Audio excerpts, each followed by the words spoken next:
মাটির চুলায় আজ রান্না হবে ঝালঝাল গরুর মাংস, আর ঘরে যা আছে তা দিয়ে একটা সবজি খিচুড়ি। আন্টি এখানে একটু মিষ্টি কুমড়া আর কয়েকটা গোল আলু নিয়ে নিল, আর এগুলোকে কুচি করে কেটে নিস। কাটাকুটি করা শেষ, আর এদিকে আন্টি রান্নার জন্য সব মশলা শিলে বেটে নিল। আমুর মতো আন্টিও শিলে বেটে রান্না করে। এক পট মুসুর ডাল দিয়ে দিল আলু আর মিষ্টি কুমড়া কুচির সাথে। এবার ডাল আর সবজিগুলোকে খুব ভালো করে ধুয়ে নিতে হবে। আমার আন্টি কাজে কর্মে খুবই পরিচ্ছন্ন, আর সেটা তার কাজের ধরন দেখলেই বোঝা যায়। দেখো এখানে সবজি আর ডালগুলোকে অনেকবার ধুয়ে নিস, আর এখানে খিচুড়ি রান্নার জন্য বড় সাইজের একটা ডেকচি ধুয়ে নিস। এবার খিচুড়ির জন্য আতপ চাল ধোয়া হচ্ছে, আর চালগুলো ধুয়ে পানি ঝরিয়ে। প্রথমে খিচুড়ি রান্না হবে, আর এর জন্য মশলা কষানো হচ্ছে। ডেকচিতে সব রকম বাটা মশলা, গুঁড়া মশলা, স্বাদ মতো লবণ দিয়ে মশলা কষানো হয়ে গেলে ধুয়ে রাখা ডাল আর সবজিগুলো দিয়ে দিই। ফ্রিজ থেকে টমেটো বের করে একটু দিয়ে দিই। সর্বমোট 3টে সবজি দিয়ে ডালগুলোকে কষানো হচ্ছে। সবকিছু কষানো হয়ে গেলে ধুয়ে রাখা আতপ চালগুলো দিয়ে দিই, আর নেড়ে চেড়ে চাল ডাল কষানো হয়ে গেলে এখানে পরিমাণ মতো পানি দিয়ে এরপর এক এক করে গোটা গরম মশলা দিয়ে ঢাকনা দিয়ে ঢেকে অনেকটা সময় রান্না করে নিই। লাস্টের দিকে পেঁয়াজ বাটা সাথে কাঁচামরিচ পোলাও পাতা দিয়ে নামিয়ে একটু পর খিচুড়িটা আরো অনেক বেশি ঘন হয়ে যায়। আর এদিকে মাংস রান্নার আগে একটু কেটে নিচ্ছে। গরুর মাংসটা আজকে আন্টি খুবই ঝালঝাল করে রান্না করে। ততক্ষণে চলো তোমাদের সাথে একটা মজার ঘটনা শেয়ার করি। এই হলো আমার ছোট্ট মাম্মাজি মেহজাবিন, যে কিনা মোবাইল ফোনের প্রতি ভীষণ আসক্ত। মেহজাবিন বেশিরভাগ সময় ইউটিউবের শর্টস আর ফেসবুকের রিলস ভিডিও স্ক্রল করতে করতে ব্যস্ত সময় পার করে। হাতে মোবাইল পেলে সে খুবই হ্যাপি, আর নয়তো সারাদিন খাওয়া দাওয়ার কোনো নামই থাকে না। আমার মনে হয় প্রতিটা ঘরে এমন দুই একটা বাচ্চা থাকে যারা কিনা মোবাইল ছাড়া কিচ্ছু বুঝে না। তবে দুশ্চিন্তার কোনো কারণ নেই, আজকে আমি তোমাদের সাথে এমন একটি প্রোডাক্ট সম্পর্কে যেটা হাতে পেলে বাচ্চারা মোবাইল ফোনের কথা একেবারেই ভুলে যায়, আর বিনোদনের পাশাপাশি পড়াশোনা করতে পারবে এবং পড়াশোনার প্রতি আগ্রহী হয়ে ওঠে। এটা হলো একটা স্টাডি বুক, তবে এটা কোনো সাধারণ বই নয়। একটা বাচ্চার পড়াশোনা করতে যা কিছু প্রয়োজন সবকিছু এই কম্বো সেটের মধ্যে রয়েছে। এটা জায়ান্ট ইন্টেলিজেন্স বুক, আর এই বইটি কথা বলে। এর মধ্যে একটা পাওয়ার সুইচ, বাটন আর চার্জার কেবলের ব্যবস্থা রয়েছে, তাই বারবার ব্যাটারি চেঞ্জ অথবা নষ্ট হওয়ার কোনো ঝুঁকি নাই। দেখতেও বেশ আকর্ষণীয়। আর আমি আমার আদরের ভাগ্নির জন্য এই বইটা নিছি মাল্টিপণ্য ফেসবুক পেজ থেকে। চলো বইটাকে একটু ঘেটে দেখি।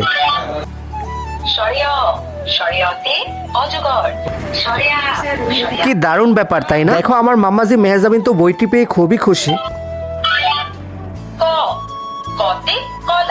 ইংরেজি থেকে শুরু করে বাংলা, অঙ্ক, এমনকি আরবি শিক্ষা, মানে একটা শিশুর প্রাথমিক হাতেখড়ির জন্য যা কিছু দরকার A to Z এর মধ্যে বিদ্যমান রয়েছে। আরো একটা মজার ব্যাপার হলো এর মধ্যে একটা ম্যাজিক ওয়াটার বুক অ্যাড করা হয়েছে, যার মধ্যে কিছু ছবি অদৃশ্য রয়েছে। জাস্ট এরকম পেনটাকে পানিতে চুবিয়ে পৃষ্ঠার মধ্যে আলতো ঘষলেই একটা দৃশ্যমান ছবি বেরিয়ে আসে। না একটু কালি লাগলো, না একটু দাগ, জাস্ট একটা ওয়াটার পেন দিয়ে সাদা কাগজটাকে রঙিন করে ফেললাম। বাচ্চাদের কথা কি আর বলবো, আমার কাছেই তো ব্যাপারটা খুবই মজার ছিল। ছোট্ট সোনামণিরা তো এবার পড়াশোনা করবে, আবার একদমই নিজ থেকে আগ্রহী হয়ে। তাছাড়া ঘরেই বইটি থাকলে আর কোনো শিক্ষকের প্রয়োজন হয় না। কোশ্চেন বাটনে চাপলেই বইটি নিজে থেকে প্রশ্ন সঠিক উত্তর দিতে পারলে বইটি উৎসাহ দিবে। ইভেন এর মধ্যে রেকর্ডিং ব্যবস্থা, দেশাত্মবোধক গান এবং ছড়া গানও রয়েছে।